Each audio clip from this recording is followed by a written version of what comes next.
चलिए, तो हम लोग इनकॉर्पोरेशन चैप्टर का आखिरी कुछ क्लासेस बचा हुआ है।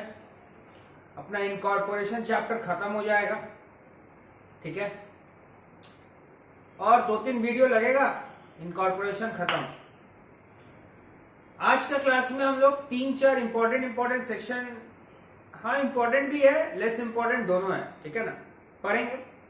एक पढ़ेंगे सेक्शन 9, एक पढ़ेंगे सेक्शन 10 और एक पढ़ेंगे सेक्शन 10A।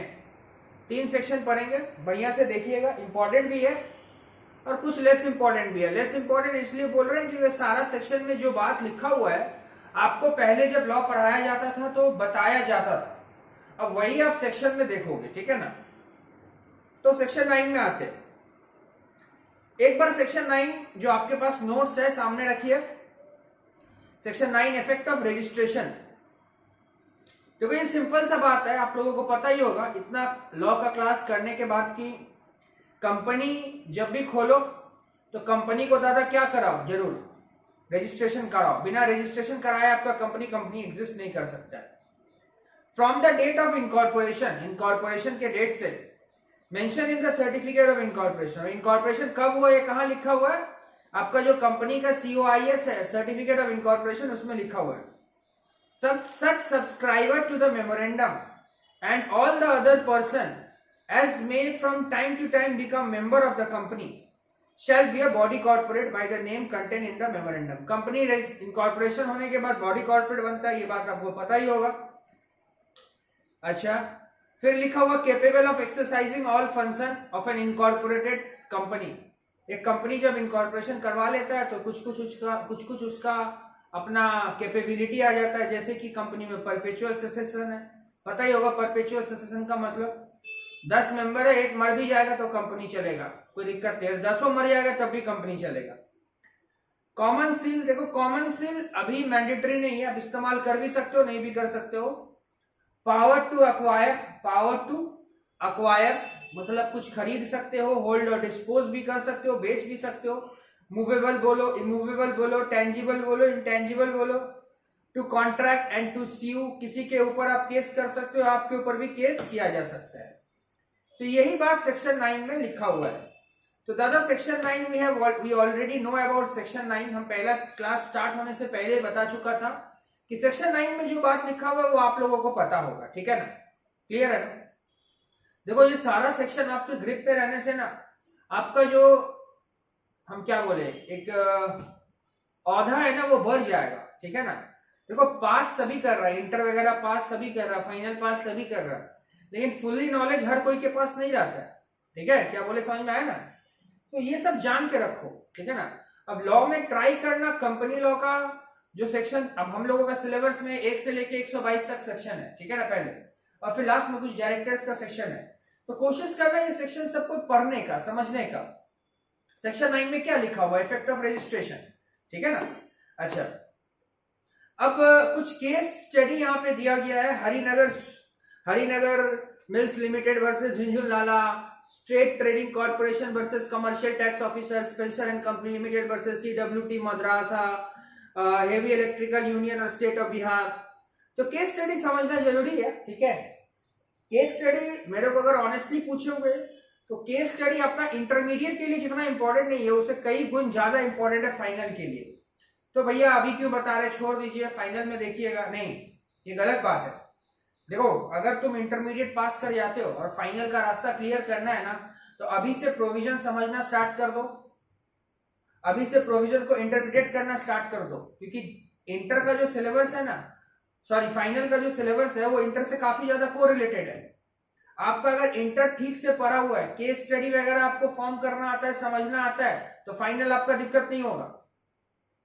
और अगर आप ये सब चीज को छोड़ दोगे इंटर में तो फाइनल भाई बहुत दिक्कत होने वाला, बहुत दिक्कत, मैंने तुम समझ रहे हो ना। और फाइनल मतलब हम क्या बताए, फाइनल निकालने का भूख सबके अंदर में जल्दी रहता है, इंटर निकालने का भूख नहीं रहता, फाइनल निकालने, क्योंकि फाइनल के बाद तो ये माल कमाया जाता है। इसीलिए बताया ये जाता है कि इंटर में आप सारा केस स्टडी बोलो, सबको डीपली समझो, ठीक है ना। इंटर का रास्ता अगर क्लियर रहेगा तो फाइनल मतलब आराम से गेट खुल जाएगा। इंटर में अगर तुम कुछ चीज छोड़ दोगे जो एग्जाम ओरिएंटेड नहीं है, हम ये नहीं बोले इंटर में एकदम ही केस स्टडी इंपॉर्टेंट नहीं है, बट लेस, अपना यहाँ पे लेस है, कम है, तो फाइनल में दिक्कत आने वाला है, ठीक है ना। अच्छा, तो ये सारा इस सेक्शन को, सेक्शन 9 को हम एक क्वेश्चन के थ्रू से समझाते हैं ताकि और क्लियर हो जाए। आप लोग के पास नोट्स होगा। क्या बोला गया है, company is a legal person, company के एक लीगल पर्सन है but not a citizen, company legal person है, सिटीजन नहीं है। तो आप मेरे को ये करो, क्या बोलते हैं इसको,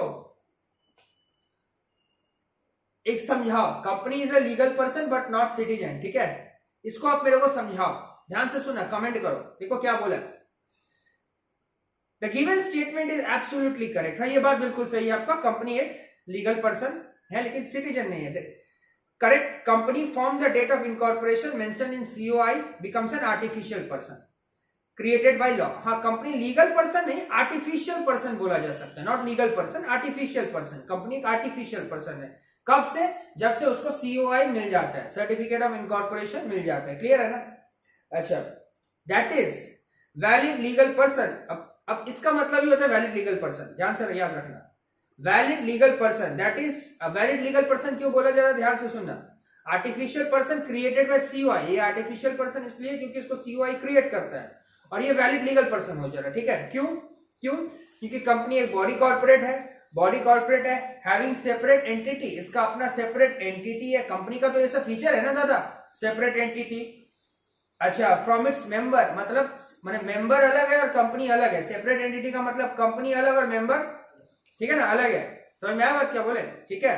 अच्छा, परपेचुअल सक्सेशन है, कॉमन सील है, power to acquire, hold, dispose property, both movable and immovable, tangible भी बोल सकते हो, इंटेंजिबल भी बोल सकते हो, power to enter into a contract, can sue be sued on its own name, समझ में आ रहा बात। हाउएवर, अच्छा, ये सब कारण की वजह से हम बोल सकते हैं कंपनी एक क्या है, आर्टिफिशियल पर्सन है, और होने से लीगल पर्सन बन जा रहा है, आर्टिफिशियल पर्सन होने लीगल पर्सन। देखो, लीगल पर्सन बोला जा रहा है, not natural person, there is a difference between legal person and natural person.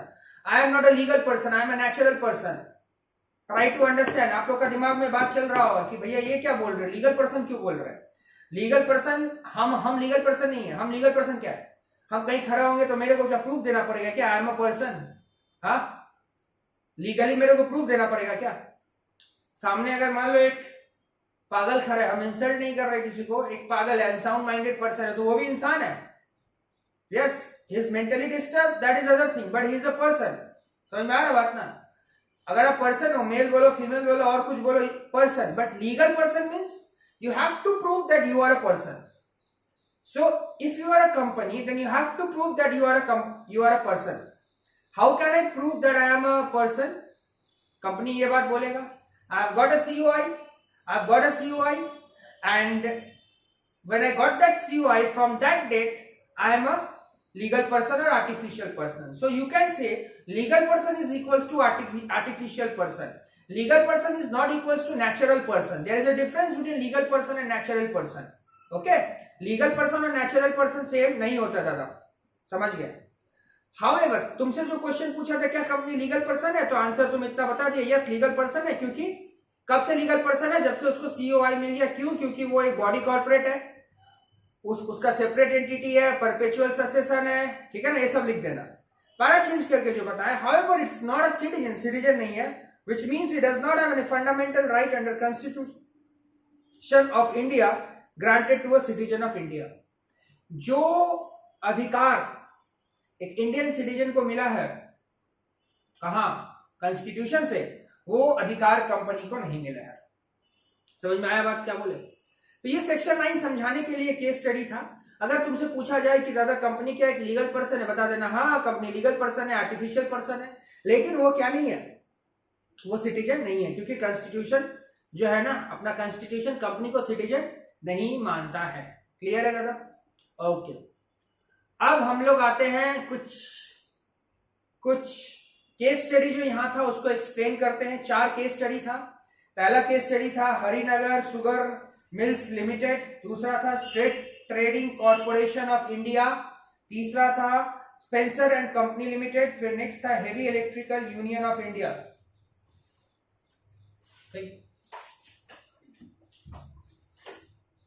अच्छा,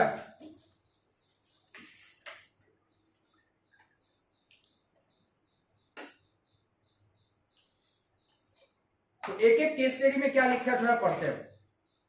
हरिनगर शुगर मिल्स लिमिटेड क्या बोलता है पता है? ध्यान से सुन, सिंपल सा बात बोलता है, कंपनी का अपना सेपरेट एंटिटी है। अरे यही बात हरिनगर शुगर मिल्स लिमिटेड में बोला गया, कंपनी का अपना सेपरेट एंटिटी है and binding contract with member. Separate entity है, binding contract with member, member के साथ कॉन्ट्रैक्ट कर सकता है, मेंबर के साथ कॉन्ट्रैक्ट कर सकता है कंपनी, ठीक है ना। दादा केस स्टडी को कैसे याद रखें? केस स्टडी का नाम और उसमें क्या लिखा हुआ है। यस, देखो केस स्टडी में क्वेश्चन कैसे आता है, तुमको एक बड़ा सा गल्प दे देगा, अब तुमको लगाना है अंदाजा किस केस स्टडी में ये बात लिखा हुआ है। नहीं समझा? जैसे मान ले मेरे साथ कोई इंसिडेंट हुआ, एग्जांपल दे रहा, तेरे को पता है सेम इंसिडेंट तेरे नजर में किसी के साथ हुआ, तो तू वहां ये जिक्र करेगा ना, अरे ये इंसिडेंट तो हम लोग को जो भैया पढ़ाते थे उनके साथ भी हो गया। बस वही है केस स्टडी। जैसे अब तुम वहां जब बोलेगा भैया, भैया मतलब मेरा नाम रिप्रेजेंट कर रहा ना, यहाँ भी केस स्टडी को रिप्रेजेंट करना पड़ेगा। समझ में आया? तो हरिनगर शुगर मिल्स लिमिटेड में क्या बोला गया है, कंपनी का सेपरेट एंटिटी होता है और मेंबर के साथ कॉन्ट्रैक्ट बाइंडिंग करके रखता है, बस इतना ही। और नोट्स में तो बहुत ज्यादा कुछ लिखा हुआ, आइए पढ़ते हैं एक बार। From the date of incorporation mention in the certificate company becomes a legal person. तो हम तो पहले ही बोल दिए कि कंपनी लीगल पर्सन बनेगा, ये बात कब पता चलेगा? कंपनी लीगल पर्सन बनेगा ये बात कब पता चलेगा? जब आपको इनकॉर्पोरेशन सर्टिफिकेट मिलेगा तब पता चलेगा। When you will get the incorporation certificate, then only you can say that company is a legal person, separate from the incorporated member से अलग है। There comes into existence binding contract between the company and the member, ठीक है ना, and as evidenced by the memorandum and article of association। वही बात लिखा हुआ है, क्लियर है? बोलो दादा क्लियर है? नेक्स्ट केस स्टडी में जाते हैं। State trading corporation of India versus commercial tax officer. क्या बोल रहा है इसमें? Company has a separate entity, यही तो लिखा हुआ है इस केस स्टडी में। अब दादा एमसीक्यू पेपर है, आपको अगर पूछ दिया जाए कि सेपरेट एंटिटी का कंसेप्ट किस केस स्टडी में लिखा हुआ है, state trading corporation of India versus commercial tax officer, क्या लिखा हुआ देख। From the date of, अच्छा, company on a registration acquires a separate existence। एक कंपनी को सेपरेट एग्जिस्टेंस कब से होगा? जब से उसको क्या मिलेगा? रजिस्ट्रेशन सर्टिफिकेट मिलेगा। And the law recognise it is a legal person. माने continuously I am saying that company is a legal person, company is a artificial person. आज तक आप लोगों को पता होगा खाली कंपनी आर्टिफिशियल पर्सन है, नहीं, कंपनी लीगल पर्सन भी है। समझ गए? Separate and distinct from its member, company अपना मेंबर से अलग है। ये बात कौन बोला है? ये बात बोला है state trading corporation versus commercial tax officer. State trading corporation versus commercial tax officer. समझ गए दादा? ठीक है दादा। तीसरा केस स्टडी क्या है? Spencer and company limited Madras versus CWT Madras. इसमें क्या लिखा हुआ है? इसमें क्या लिखा जानता है? सब सुनेगा? क्या लिखा हुआ है? तू एक कंपनी है। अरे आप लोग जो लोग क्लास कर रहे हो एक कंपनी हो, हम एक कंपनी है। मैंने आपका पूरा शेयर्स ले लिया। अगर मैं आपका पूरा शेयर्स ले लेता हूं तो आप मेरा कौन बनते हो? होल्ली ऑन सब्सिडी। होल्ली ऑन सब्सिडी पर है ना, होल्ली पूरा ले लिया। डजंट मैटर, हम तुम्हारा पूरा ले लेगा ना तब भी सेपरेट एंटिटी बोल के एक चीज होता है, तुम अलग हम अलग। हाँ 100% ले लिया तभी तुम अलग हम अलग। क्या बता रहे, समझ में आया? Even if all shares of companies are held by another, all shares are held by another, all shares are held by me, ठीक है? company still both have separate entity. Your all shares are held by me. Company has separate entity. Your all shares are held by me. Companies have दोनों companies have separate entity. पूरा लेने के बाद भी हम तेरा क्या बन जाएंगे? सेपरेट एंटिटी रहेगा, दोनों में सेपरेट एंटिटी रहेगा। समझ में आया? एक बार केस स्टडी पढ़िए ना। It may be noted that under the provision of the act, a company may purchase share of another company and thus become a controlling company. However, merely because a company purchases all share of another, it will not serve as means of putting an end to the corporate character of another company, and each company is a separate juristic entity. तुम्हारा पूरा shares हम ले लेते हैं, इसका मतलब ये नहीं है कि तुम्हारा गोल्फो शेष हो जाएगा, तब भी सेपरेट एंटिटी रहेगा। लास्ट केस स्टडी में क्या लिखा हुआ है? अगर तुम्हारा पूरा शेयर्स गवर्नमेंट कंपनी ले लेता है ना, तुम्हारा पूरा शेयर्स अगर ममता दीदी ले लेती है या मोदी जी ले लेते हैं, तब भी सेपरेट एंटिटी रहेगा। अरे अभी तो बताए, अगर तुम्हारा पूरा शेयर्स कौन ले लेता है? गवर्नमेंट कंपनी, तब भी क्या रहेगा? सेपरेट एंटिटी रहेगा। समझ में आया? एक बार केस स्टडी पढ़िए ना। As been stated above, the law recognizes such a company as a juristic person separated and distinct from its member. The mere fact that entire share capital has been contributed by the central government and all the shares held by the President of India, अरे वो सब ले लिया तेरा, and other officer of central government does not make any difference the position of registered company, and it does not make any company an agent. तुम उसका agent नहीं है, either to president or central government. अबे तेरा पूरा का पूरा shares ले लिया सेंट्रल गवर्नमेंट या प्रेसिडेंट, इसका मतलब ये नहीं है कि तू उसका एजेंट बन गया। समझ में आया ना? एक क्वेश्चन का आंसर देना। A company can be a agent of a company which share has taken by a company. एक कंपनी किसी कंपनी का एजेंट बन सकता है, खास करके वो जिसका वो शेयर ले ले? नहीं, कोई कंपनी किसी कंपनी का एजेंट नहीं बन सकता है। पूरा शेयर्स लेने के बाद भी, after having all the shares also, the subsidiary company cannot be an agent. Subsidy नहीं है, होली ऑन सब्सिडी होगा, एजेंट नहीं बन सकता, एजेंट नहीं बन सकता। समझ में आया बात क्या बोले? क्लियर है? ठीक है। सेक्शन 9, सेक्शन 10 एक बार पढ़ते हैं। Effect of memorandum of article, book में पढ़ते हैं क्या लिखा हुआ है, सिंपल है। Object of the provision of the memorandum of article have been registered bind the company. जो ऑब्जेक्ट मेमोरेंडम और आर्टिकल में लिखा हुआ कंपनी को बाइंड करता है, and the member therefore of the same extent they respectively have been signed by the company. अरे जो बात मेमोरेंडम में लिखा हुआ सबको को मानना पड़ेगा, यही बात लिख रहा है। And by each member and content convent on it's part of the observe the memorandum of the article. ये तो पता ही है ना, मेमोरेंडम में जो लिखा हो सबको मानना पड़ेगा। all money payable by any member to the company under the memorandum or article shall be debt due from him to the company. all money payable by any member लोग जो पैसा देगा ना कंपनी को, अंडर द मेमोरेंडम और article shall be डेप्ट due, उसको क्या बोला जाएगा? डेप्ट ड्यू। मेंबर लोग जो पैसा कंपनी को देगा, अगर नहीं दिया है मेंबर लोग, अगर कंपनी को पैसा नहीं दिया तो उसको वो क्या बोला जाता है? डेप्ट ड्यू बोला जाता है। डेप्ट ड्यू, DBT, डेप्ट ड्यू क्या बोला जाता है? डेप्ट ड्यू। समझ में आया ना? ये सेक्शन 10 में लिखा हुआ है। ठीक है, अच्छा ठीक है, चलो ठीक है, इतना ही रहने दो आज।